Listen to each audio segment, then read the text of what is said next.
جلایا جا رہا ہے۔ زمین و آسمان کے فرشتے، جانور، وحوش و طیور بھی سبھی یہ ماجرا دیکھ کر حیران و پریشان ہیں۔ رب تعالیٰ کی حکمت سے بے خبر تھے، سوچ رہے تھے کہ اب کیا ہوگا۔ اللہ کا نام لینے والا تو آج جل جائے گا، اب زمین میں اللہ تعالیٰ کی عبادت کرنے والا کون ہوگا؟ زمین و آسمان کے فرشتوں نے اللہ تعالیٰ کے حضور عرض کیا، اے اللہ ہمیں اجازت فرما کہ ہم ابراہیم علیہ السلام کی مدد کریں۔ اللہ تعالیٰ نے انہیں اجازت عطا فرما دی کہ اگر وہ تم سے مدد حاصل کرنا چاہتے ہیں تو تم ان کی مدد کرو، اور اگر وہ میرے بغیر کسی اور سے مدد نہیں حاصل کرتے تو میں انہیں زیادہ جانتا ہوں، میں ہی ان کا ولی ہوں، ان کا معاملہ مجھ پر ہی چھوڑ دو، بے شک وہ میرے خلیل ہے۔ اس وقت تمام روئے زمین پر ان کے بغیر اور میرا کوئی خلیل نہیں، اور میں ہی ان کا معبود ہوں، میرے بغیر ان کا کوئی معبود نہیں۔ ابراہیم علیہ السلام کے پاس ہواؤں پر مقرر فرشتہ آیا، اور وہ فرشتہ بھی حاضر ہوا جو پانیوں پر مقرر تھا۔ ان دونوں نے عرض کیا، آپ ہمیں اجازت فرمائیے کہ ہم آگ کو ختم کر دیں۔ آپ نے فرمایا، مجھے تمہاری امداد کی ضرورت نہیں، میرا اللہ مجھے کافی اور وہی بہتر کارساز ہے۔ پھر آپ کے پاس جبرائیل علیہ السلام آئے اور عرض کیا کہ آپ کو میری امداد کی ضرورت ہو تو میں آپ کی امداد کروں۔ آپ نے فرمایا، مجھے تمہاری امداد کی کوئی ضرورت نہیں۔ جبرائیل علیہ السلام نے کہا، اچھا تو پھر اپنے رب تعالیٰ سے ہی سوال کر لو۔ تو آپ نے فرمایا، وہ میرے حال کو جانتا ہے، سوال کے بغیر ہی مجھے کافی ہے۔ حضرت ابراہیم علیہ السلام کو اللہ تعالیٰ پر کتنا بھروسہ ہے۔ یہ تو کہہ دیا جاتا ہے کہ غیر اللہ سے امداد طلب کرنا جائز نہیں، اگر جائز ہوتا تو ابراہیم علیہ السلام فرشتوں سے امداد طلب کرتے۔ کاش ان لوگوں کو یہ سمجھ آ جائے کہ انبیاء کرام کا مقام ملائکہ سے بلند ہے، انہیں کیا ضرورت ہے کہ وہ اپنے سے کم مراتب والوں سے امداد طلب کرے۔ پھر ابراہیم علیہ السلام کی طرح عام انسان توکل کیسے کر سکتا ہے؟ وہ تو اللہ تعالیٰ سے بھی سوال نہیں کرتے کہ وہ خود ہی جانتا ہے، مجھے سوال کرنے کی کیا ضرورت ہے۔ بخاری مسلم کی روایت میں آیا ہے کہ چھپکلی آگ میں پھونکے دیتی تھی۔ مسلم شریف میں حضرت سعد رضی اللہ تعالیٰ عنہ سے مروی ہے کہ بے شک رسول اللہ صلی اللہ علیہ وآلہ وسلم نے قتل کرنے کا حکم دیا اور اس کو بری چیز کے نام سے تعبیر فرمایا، اور ایک روایت میں ہے کہ چھپکلی کو پہلی ہی ضرب سے قتل کرنے میں زیادہ ثواب ہے، اور دوسری ضرب میں قتل کرنے میں اس سے کم ثواب ہے، اور تیسری ضرب میں قتل کرنے کا اس سے کم ثواب ہے۔ ابراہیم علیہ السلام نے فرشتوں سے امداد لینے سے انکار کر دیا، اللہ تعالیٰ سے بھی سوال نہ کیا کہ آگ میں جانے سے پہلے ہی مجھے بچا لے، بس صرف ایک بات مد نظر تھی کہ اللہ تعالیٰ جس پر راضی ہے میں بھی اسی پر راضی ہوں۔ کافروں نے جب آپ کو باندھ کر منجنک میں رکھ کر آگ میں ڈالنا چاہا تو آپ نے یہ الفاظ مبارکہ پڑھے، تیرے بغیر کوئی معبود نہیں، تیری ذات پاک ہے، سب تعریفیں تیرے لیے ہی ہیں، سب چیزیں تیری ہی ملکیت میں ہیں، تیرا کوئی شریک نہیں۔ کافروں نے آپ کو آگ میں پھینک دیا۔ اللہ تعالیٰ نے آگ کو فرمایا، اے آگ ابراہیم پر ٹھنڈی اور سلامتی ہو جا۔ اللہ تعالیٰ نے آگ کو ٹھنڈی ہو جانے کے ساتھ ساتھ سلامتی کا حکم بھی دیا تاکہ ابراہیم علیہ السلام کو کسی قسم کا بھی نقصان نہ ہو۔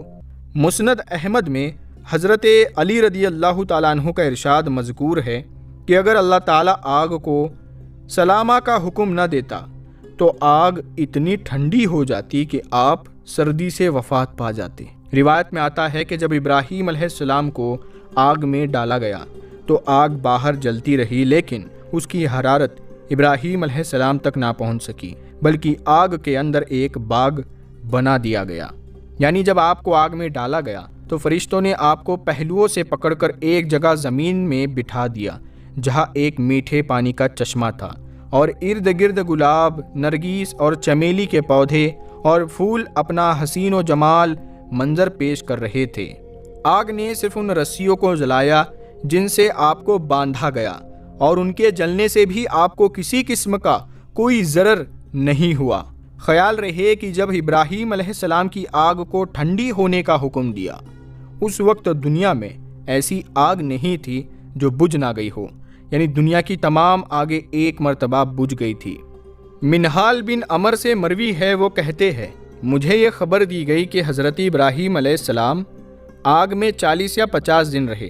حضرت ابراہیم علیہ السلام فرماتے ہیں آگ میں رہنے کے دنوں میں جتنا خوش رہا اور میں نے عیش و عشرت کی، اپنی پوری زندگی میں مجھے عیش حاصل نہ ہو سکا۔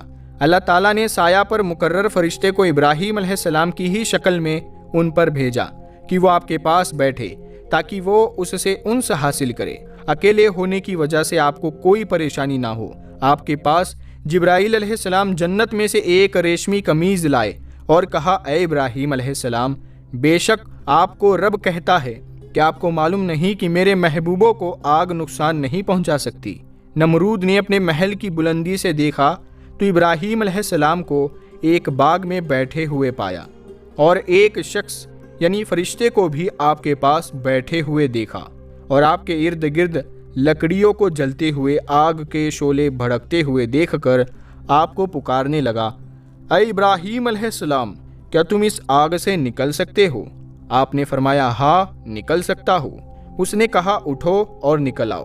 ممکن ہے اس نے یہ سمجھا ہو کہ جب نکلیں گے تو باہر جلتی ہوئی آگ سے گزریں گے تو جل جائیں گے۔ ابراہیم علیہ السلام اٹھے اور چلتے چلتے آگ سے نکل آئے۔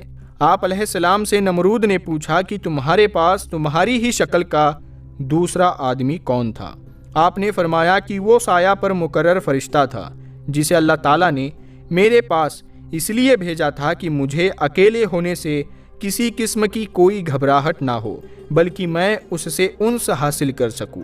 نمرود نے کہا جب میں نے تمہارے رب کی عزت و قدرت کو دیکھا تو میں نے نظر مانی کہ میں تمہارے رب کا قرب حاصل کرنے کے لیے قربانی پیش کروں گا، اسی لیے میں تمہارے رب کے حضور 4000 گائے ان کی قربانی کر رہا ہوں۔ ابراہیم علیہ السلام نے فرمایا جب تک تم اپنے دین پر قائم ہو اس وقت تک اللہ تعالیٰ تمہاری قربانی کو قبول نہیں کرے گا۔ اس نے کہا میں اپنی بادشاہی کو تو چھوڑ نہیں سکتا، البتہ قربانی ضرور کروں گا۔ اس نے اپنی نظر کے مطابق 4000 گائے ذبح کر دی اور آئندہ ابراہیم علیہ السلام کو سزا نہ دینے کا ارادہ کر لیا، البتہ اپنے کفر پر ہی قائم رہا، ایمان اس کو نصیب نہ ہو سکا۔ بعض روایت میں ہے کہ جب کفار نے دیکھا کہ ابراہیم علیہ السلام کو آگ نے نہیں جلایا تو انہوں نے کہا کہ ابراہیم نے آگ پر جادو کر دیا ہے۔ انہوں نے تجربہ کرنے کے لیے ایک بوڑھے کو آگ میں ڈالا تو آگ نے اسے جھلس کر رکھ دیا۔ پیارے دوستو، ابراہیم علیہ السلام جس قوم میں تشریف لائے اس میں کچھ لوگ بت پرست تھے اور کچھ ستارہ پرست اور کچھ چاند پرست اور کچھ سورج پرست، بلکہ نمرود کی پرستش میں بھی وہ شامل تھے۔ آپ نے بتوں کے معبود ہونے کو دلائل سے باطل کیا۔ قوم نے جب دلائل سے کوئی فائدہ حاصل نہ کیا تو آپ نے بتوں کو توڑ کر اپنی پریشانی کو دور کر کے اپنے دل کو تسلی دی۔ بتوں کو کیسے توڑا یہ واقعہ ہم آپ کو آگے بتائیں گے۔ پیارے دوستو، ستارہ پرست آپ کو بھی ستاروں کی پوجا کی دعوت دینے لگے۔ آپ نے ان کا بھی رد فرمایا کہ یہ ستارے معبود بننے کے قابل نہیں۔ پھر جب ان پر رات کا اندھیرا آیا، ایک تارا دیکھا، بولے اسے میرا رب ٹھہراتے ہو؟ پھر جب وہ ڈوب گیا تو بولے مجھے خوش نہیں آتے ڈوبنے والے، یعنی یہ تو خود کسی نظام قدرت کے پابند ہے، ان میں معبود بننے کی صلاحیت نہیں۔ میری توجہ اور محبت کا مرکز تو صرف مالک الملک خالق کائنات وحدہ لا شریک لہو ہے۔ میں تو ان ستاروں سے محبت نہیں کرتا اور نہ ہی ان کو کسی معاملے میں مؤثر حقیقی مانتا ہوں۔ جب ان سے محبت ہی نہیں تو ان کی عبادت کو کیسے میں اچھا سمجھ سکتا ہوں؟ چاند پرستوں نے یعنی چاند کی پوجا کرنے والوں نے آپ کو چاند کی عبادت کرنے کی دعوت دی، آپ نے ان کا بھی رد کر دیا اور کہنے لگے تم تو گمراہ ہو، حق تو یہ ہے کہ تم خود سیدھی راہ پر آ جاؤ، کیا تم مجھے راہ راست سے بھٹکانا چاہتے ہو؟ یہ ناممکن ہے۔ پھر جب چاند چمکتا دیکھا تو ابراہیم علیہ السلام بولے اسے میرا رب بتاتے ہو؟ اور جب وہ ڈوب گیا تو ابراہیم علیہ السلام نے کہا اگر میرا رب ہدایت نہ کرتا تو میں انہی گمراہوں میں ہوتا۔ یعنی یہ چاند بھی کسی کے حکم کے تابع ہے، اس کی چمک دمک بھی کبھی ایک علاقے پر کبھی دوسرے پر، یعنی ایک وقت میں ایک علاقے کو چمکا رہا ہے تو دوسرا اس کی روشنی سے محروم ہے۔ تو ایسی چیز جو خود ہی ایک حال پر نہ رہ سکے وہ کیسے معبود بن سکتی ہے؟ یہ تو مجھ پر اللہ کا فیضان ہے جس نے مجھے سیدھی راہ پر چلا کر اس پر قائم رہنے کی توفیق فرما دی، ورنہ جس قوم میں ہر طرف باطل راہ پر چلنے والے ہی نظر آتے ہو وہاں ایک فرد کا حق پر قائم رہنا کیسے ممکن ہے؟ تو سورج کی پوجا کرنے والوں نے آپ کو سورج کی عبادت کی دعوت دی۔ تو ابراہیم علیہ السلام نے کہا یہ تو بہت ہی روشن ہے۔ سورج پرستوں یعنی سورج کی عبادت یعنی پوجا کرنے والوں نے آپ علیہ السلام کو عبادت کی دعوت دی کہ یہ تو بہت ہی روشن ہے، یہ تو یقیناً بہت بڑا خدا بننے کے قابل ہے۔ تو آپ علیہ السلام نے ان کا بھی رد کیا کہ میں شرک پر قائم رہنے کی کسی کو جب اجازت نہیں دیتا تو مجھ سے شرک کی امید رکھنا تمہاری حماقت ہے۔ پھر جب سورج جگمگاتا دیکھا تو بولے اسے میرا رب کہتے ہو، یہ تو ان سب سے بڑا ہے۔ پھر جب وہ ڈوب گیا کہا اے قوم میں بیزار ہوں ان چیزوں سے جنہیں تم شریک ٹھہراتے ہو۔ آپ نے جب سورج کو جگمگاتے ہوئے دیکھا تو قوم کو کہا کہ اسے میرا رب کہتے ہو، سب سے بڑا سمجھ کر اسے بڑا خدا مانتے ہو۔ یہ بھی تو کبھی ایک علاقے کو جگمگا رہا ہے اور دوسرے کو اندھیرے میں رکھتا ہے۔ جب دوسرے علاقہ کو روشن کرتا ہے تو پہلے علاقے کو تاریکی میں ڈبو دیتا ہے۔ بھلا وہ چیز جو خود اپنے محور میں گھومنے کے لیے کسی کے حکم کی پابند ہو خدا بن سکتی ہے؟ نہیں، یہ خدا کبھی نہیں بن سکتی۔ اے میری قوم، اللہ تعالیٰ سے شریک ٹھہرانا چھوڑ دو، میں تو پہلے ہی بیزار ہوں۔ مجھ سے تمہاری یہ امید کہ میں بھی تمہارے ساتھ معبودان باطلہ کو ماننے میں شریک ہو جاؤں گا بے سود ہے۔ آپ علیہ السلام نے فرمایا کہ میری توجہ کا مرکز تو صرف زمین و آسمان کا خالق ہے، میں اس کے ساتھ اور کوئی شریک ٹھہراؤں یہ کیسے ہو سکتا ہے؟ میں کوئی مشرک تو نہیں۔ قوم نے آپ کو باطل معبودوں کی مخالفت سے ڈرانے کی کوشش کی کہ یہ تمہیں نقصان پہنچائیں گے، ان کی مخالفت سے باز آ جاؤ۔ آپ نے دو ٹک الفاظ میں جواب دیا، جن کو تم اللہ کے ساتھ شریک ٹھہراتے ہو مجھے ان سے کوئی ڈر نہیں۔